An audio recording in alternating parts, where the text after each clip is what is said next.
ఏపీలో ఇంకా చంద్రబాబు నాయుడు గారు అవుతారు, పవన్ కళ్యాణ్ గారు గెలుస్తారు, పక్కా గారు గెలుస్తారు, పిలుస్తారా? 100%. జగన్ గారు ఏమంటారు అంటే 14 ఏళ్ళ పాలన చూడండి, 58 నెలల నా పాలన చూడండి అంటారు. ఇంకే పాలన చేసినా ఇంకా అవదన్న. పిఠాపురంలో ఆయన ఓడించే దమ్ము ఇంకెవరికి లేదు, ఓడిలేరు. పైన 1,00,000 పైనే ఉంటుంది అంటే ఓటింగ్. 1,00,000 పైన ఓట్లు పడతాయి అంటురా? అవును, అంటే ఓట్లు పోలైతాయి అంటురా? పోలవుతాయి. 1,00,000 పైన మెజార్టీ అంటురా, పోలైతాయి అంటురా? 1,00,000 పైన అంటే ఆ మెజారిటీ దాటుకొని ఇంకా 1,00,000 పైనే ఉంటాయి. అర్థమైందా మీకు? గారికి 1,00,000 మెజార్టీ వస్తుంది అంటారు. వస్తుంది 100%. ఎందుకు ఓడిపోతుందని ఎవరు అందా మాట? ప్రజలు అంటున్నారు చాలా మంది.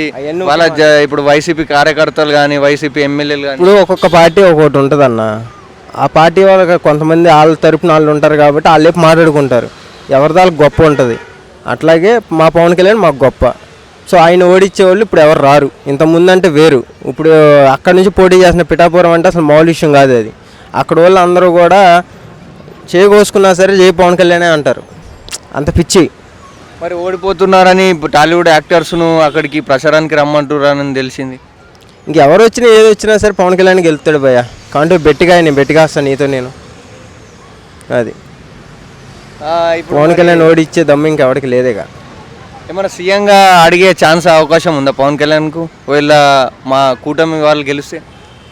పవన్ కళ్యాణ్ సీఎం కాదులే భయ్య, చంద్రబాబు నాయుడు గారు అవుతారు సీఎం.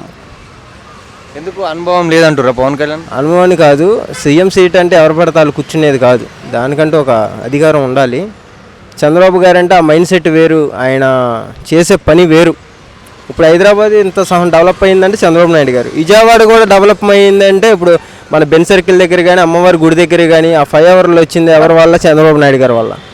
పార్టీ ఒక పార్టీ పెట్టిరంటే మైండ్ సెట్ కూడా ఒక సీఎం అయ్యే మైండ్ సెట్ ఉండాలి కదా. మరి పవన్ కళ్యాణ్ గారికి లేదా? ఒక పార్టీ ఉంది కదా, మరి మైండ్ సెట్ ఉంది కాబట్టి ఒక జనసేన అన్న పార్టీని తీసుకొని వచ్చారు. కానీ సీఎం సీట్లో కూర్చోవాలన్నా ఆయనకి వచ్చినా సరే ఆయన కూర్చోడు.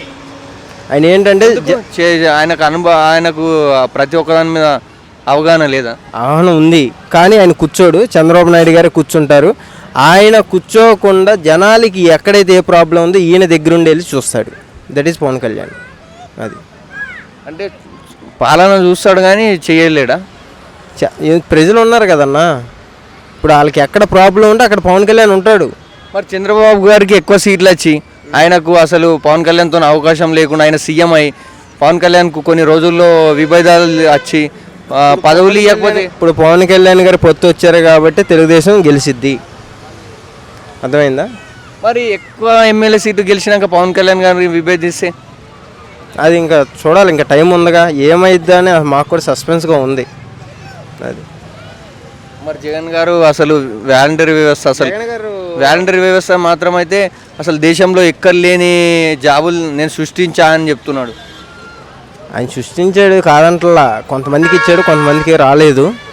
సో మరి ఏం జరిగింది ఏంటంటే అది మాకు చివరి మూమెంట్లో తేడాగానే ఉంది. చూడాలి ఎవరు గెలుస్తారో ఏటని. మాకైతే పవన్ కళ్యాణ్ గారే వస్తారనుకుంటున్నాను నేను. విద్య కూడా ఎక్కడ దేశంలో లేని ఎక్కడ విద్యా వ్యవస్థ కూడా బాగుంది, జగన్ గారు తీసుకొచ్చారు అని ప్రజల్లో వినికిడి ఉంది. ఇప్పుడు పిల్లలు ఇంగ్లీష్ మాట్లాడుతున్నారంటే గవర్నమెంట్ స్కూల్లో ఈయన తీసుకొచ్చిందే కదా.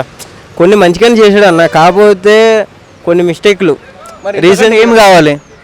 కొన్ని మిస్టేక్లు ఏంటంటే నీకు చెప్తున్నా. సో ఏంటంటే కరెక్ట్గా పోయిన వెళ్ళినప్పుడు కూడా ఆ కోడి కత్తిది జరిగింది. మొన్న రీసెంట్గా చూసుకుంటే కొట్టిన రాయ ఎక్కడికి వెళ్ళిపోయింది? అది వేరే వాళ్ళు ప్రజలు అక్కడ ఉండి వాళ్ళే కొట్టారు. మరి అతను ఏం చేస్తాడు? ఆ ప్రజలు కొట్టారని ఎలా నువ్వు పాయింట్ చేసావు అక్కడ చెప్పు నాకు. మరి కొట్టుకోవడం అక్కడ 132 కెమెరాల్లో చెక్ చేశారు, ఎక్కడ కూడా పలానా మనిషి రాయి వేసినట్టు కనపల్లా. మళ్ళీ వాళ్ళే కొట్టారని వాళ్ళని ఎలా అరెస్ట్ చేశారు చెప్పు, నువ్వు చెప్పు. మరి రాయితో ఏమొచ్చింది ఉంది? అభివృద్ధి చేస్తే కావాలి కదా. మరి రాయితో ఏమొచ్చింది అన్నప్పుడు పదే అన్ని ఛానల్లో కూడా రాయి పెట్టి కొట్టినట్టుగా అన్ని ఛానల్లో చూపించడం అవసరం? అది వదిలేయాలి కదా. సరే మీడియాలో చూపెట్టలేరు కదా. పసుపు మీడియాలో ఎందుకు చూపిలా? ఫస్ట్ మీడియాలోనే చూపించి పసుపు అంటే ABN Andhra Jyothi and TV5 ETV చూపించారుగా. TV9లో వాళ్ళది కాదు కదా, టీడీపీలో కదా. ఎవరిదైతే ఉంది టీవీ9 కాదు కదా. TV9లో చూపించారు, తర్వాత మన సాక్షిలో చూపించారు. సాక్షి అయిందేగా. మరి ఇంతకంటే జగన్ గారు ఇంతకంటే అభివృద్ధి ఇంకేం కావాలి మీకు? అభివృద్ధి అంటే ఒక మనిషిని అర్థం చేసుకోవాలి ఫస్ట్ ఆఫ్ ఆల్ అన్న. 10 మంది ఉన్నారనుకో, ఆయన ఇచ్చేది 5గురికే వస్తుంది, ఇంకో 5గురికి రావట్లా, ఏమవుతుంది? ఆయన ఏమంటుండ అంటే చంద్రబాబు ఇంత డబ్బులు తీసుకుంటే, అప్పు తీసుకుంటే ఇంత ఖర్చు పెట్టింది, నేను అసలు అప్పులు తీసుకోకుండా ఇంత మంచిగా చేస్తున్నా, రాష్ట్రాన్ని అభివృద్ధి చేస్తున్నా అని కూడా డిస్ప్లే మీద వేసి మీద చూపెట్టాడు. ఎవరు? జగన్ గారు. జగన్ గారు, అవును కదా. అప్పు చేయనప్పుడు ఇన్ని చేసాడని నువ్వు అంటున్నావు, మరి చేసిందంతా ఎక్కడికి వెళ్ళిపోతుంది? ఏపీలో అక్కడ మీటింగ్లో ఎవరైతే ఉన్నారో ఫ్రంట్ ఒక 2000 మంది ఉన్నాయి, 3000 మంది ఉన్నాయి, వాళ్ళకి మాత్రమే పని. వెనకమల్ల ఉన్న జనాల పరిస్థితి ఏంది? ఆ రోజు నేను అక్కడ ఉన్నా, పిడబ్ల్యూడి గ్రౌండ్ లేదా పల్లా మెసేజ్ రాలా. పెన్షన్ మీ ఇంట్లో ఎవరికి పెన్షన్ కానీ రేషన్ బియ్యం కానీ ఏది రాలా, ఏది పల్లా. నేను చేసిందే అసలు చేసేదే చెప్తాను అంటాడు జగన్ గారు. చేసింది చెప్తారు కాబట్టి ఈసారి రాడంటున్నాను నేను. అది మాట మీద ఉన్న వాళ్ళు ఎవరు రాడు, ఈసారి ఎవరు రాడు. చూసుకో, పవన్ కళ్యాణ్ గారు వస్తారు, సీఎం చంద్రబాబు నాయుడు గారే, దాంట్లో మాత్రం డోకా లేదు, రాసుకో అంతే. రాజధాని ఏదైతే బాగుంటుంది అనుకుంటున్నాను. అది ఇంకా మా క్లారిటీ రాలేదన్న ఏదైతుందని. ఎందుకంటే మొన్న 3 రాజధానులు అన్నారు, మళ్ళీ ఇప్పుడు ఏది చేస్తారో తెలియదు. అమరావతి అనుకుంటున్నాను నేనైతే. మరి పవన్ కళ్యాణ్ ఒకవేళ చంద్రబాబు సీఎం అయి పవన్ కళ్యాణ్ మంచి ఒక అధికారంలో ఒక మంచి పదవిలో ఉంటే ఆయన సినిమాలు చేస్తే బాగుంటుందా, లేకపోతే అలాగే అధికారంలో ఉండి ప్రజలకు సేవ చేసుకుంటూ ఉంటే బాగుంటుందా? ఇటు సేవలు చేసుకుంటూ ఇటు సినిమాలు తీసుకుంటాడు భయ. సినిమా అన్నది ఆయన ఫస్ట్ నుంచి అది 2 చేసుకుంటాడు.